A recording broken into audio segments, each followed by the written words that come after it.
Hello అండి, అందరికీ నమస్కారం. రేపే ఆషాఢ అమావాస్య.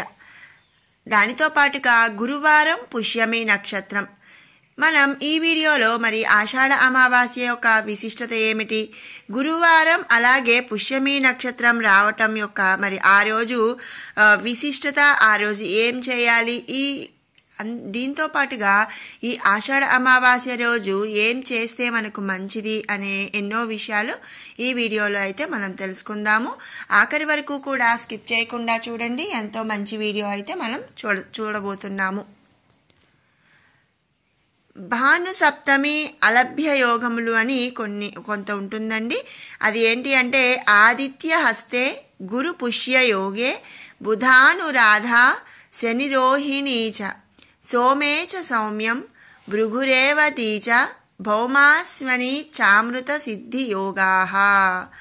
దీని అర్థం ఏమిటి అంటే రవివారం అంటే ఆదివారం హస్త నక్షత్రం, సోమవారం శ్రవణ, మంగళవారం అశ్వని, బుధవారం అనురాధ, గురువారం పుష్యమి, శుక్రవారం రేవతి, ఇక శనివారం రోహిణి నక్షత్రం.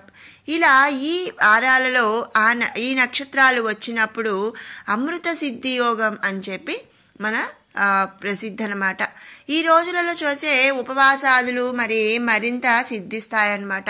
కావున జగద్గురువుల అనుగ్రహ ఆదేశానుసారం పైన చెప్పిన ఆయా రోజుల్లో మన క్షేమం కోసం, లోకక్షేమం కోసం అమ్మవారి ఉపాసన పూజలు నిర్వహించి లౌకికమైన పారలౌకికమైన శ్రేయస్సును పొందుటకు ప్రయత్నించవలెను. ఇక రేపటి రోజున గురువారం పుష్యమి నక్షత్రం.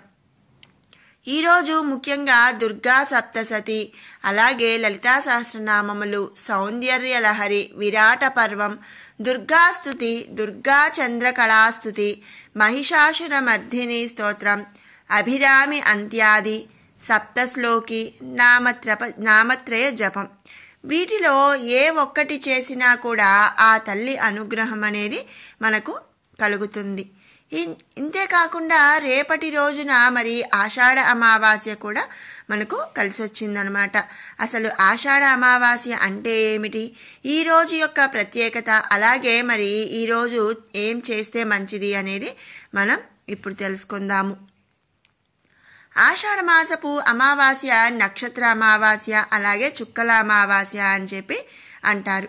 ఈ అమావాస్య నాడు దేవతలను ఒక్కసారి తలచినా సరే, పూజించిన 1000 జన్మలు విడవకుండా అర్చించిన ఫలితం అనేది మనకు లభిస్తుందంట. దానితో పాటుగా పితృశ్రాద్ధం, దానం, హోమం చేస్తే అక్షయ ఫలం లభిస్తుంది అని చెప్పి మన పురాణాలు చెబుతున్నాయి. పితృదేవతలు సోమపథం అనే లోకంలో నివసిస్తూ ఉంటారు. వీరంతా కూడా మరీచి అనబడే ప్రజాపతి కుమారులన్నమాట. వీరికి అగ్నిశ్వాత్తులు అని పేరు. వీరి మానసపుత్రి పేరు అచ్చోధ. ఈమె నదీ రూపంలో కూడా ప్రవహించేది. ఒకప్పుడు ఈమె 1000 ఏళ్ళు స్త్రీ రూపంలో, తానే నదీ రూపంలో ప్రవహిస్తున్న తన తీరంలో తపస్సు చేసిందంట. పితృదేవతలు ప్రత్యక్షమయ్యారు. ఏం కావాలో కోరుకోమన్నారు. వారంతా మారు రూపాలలో, దివ్య రూపాలలో ఉన్నారు. అందులో ఒక ఆయన మావసుడు. అచ్చోద ఆయనను తన తండ్రిగా గుర్తించలేక భర్తవు కమ్మని వరం కోరింది. తండ్రిని కామించిన దోషంతో ఆమె మానవ స్త్రీ అయిపోయింది. కానీ మావసుడు మాత్రం ఆమెను ఏమాత్రం కామించలేదు. మావస్య కాలేదు కనుక ఆమెకు అమావాస్య అని పేరు వచ్చింది. అంటే ఏమిటి అంటే మావసునికి ప్రియురాలు కానిది అని అర్థమన్నమాట. ఆమె తపస్సుకు మెచ్చిన పితృదేవతలు ఆమె పేరుతో అమావాస్య తిథిని ఏర్పాటు చేసి ఆ రోజు పితృతర్పణాలు ఇచ్చేవారికి అనంత సుఖాలు ఇస్తామని చెప్పి వరాలిచ్చారు. ఈ విధంగా అమావాస్య తిథి అనేది ఏర్పడింది. అచ్చోద మానవ స్త్రీ అయిపోయి పితృదేవతలని కరుణించమని కోరగా వారు 28వ ద్వాపరంలో చేప కడుపు నుండి పుట్టి మత్స్యగంధిగా సత్యవతిగా, పరాశరుడు వల్ల కృష్ణద్వైపాయన మునిని పుత్రునిగా పొంది కన్యగానే ఉంటావని, సంతన పత్నివవుతావని, ఆపై వ్యాసుని వల్ల తరిస్తావని వరమిచ్చారు. ఆమెయే మన ద్వాపర యుగంలో సత్యవతిగా జన్మించింది. హరియాళి అమావాస్య ప్రత్యేకత. హరియాళి అమావాస్య అంటే ఈ ఆషాఢ అమావాస్య అన్నమాట. హరియాళి అమావాస్య హిందూ మతంలో హరియాళి అమావాస్యకు గొప్ప ప్రాముఖ్యత ఉంది. హరియాళి అమావాస్య వర్షాకాలంలో వస్తుంది కాబట్టి దేశవ్యాప్తంగా ఎంతో ఉత్సాహంగా జరుపుకుంటారనమాట.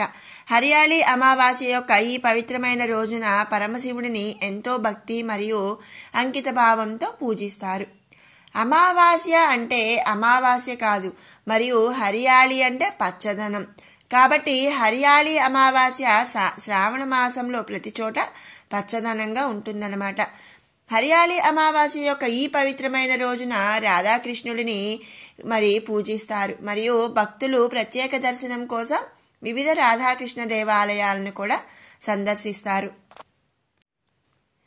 బృందావనం మరియు మధురలో ఉన్న ఆలయాలకు పెద్ద సంఖ్యలో భక్తులు వస్తూ ఉంటారు.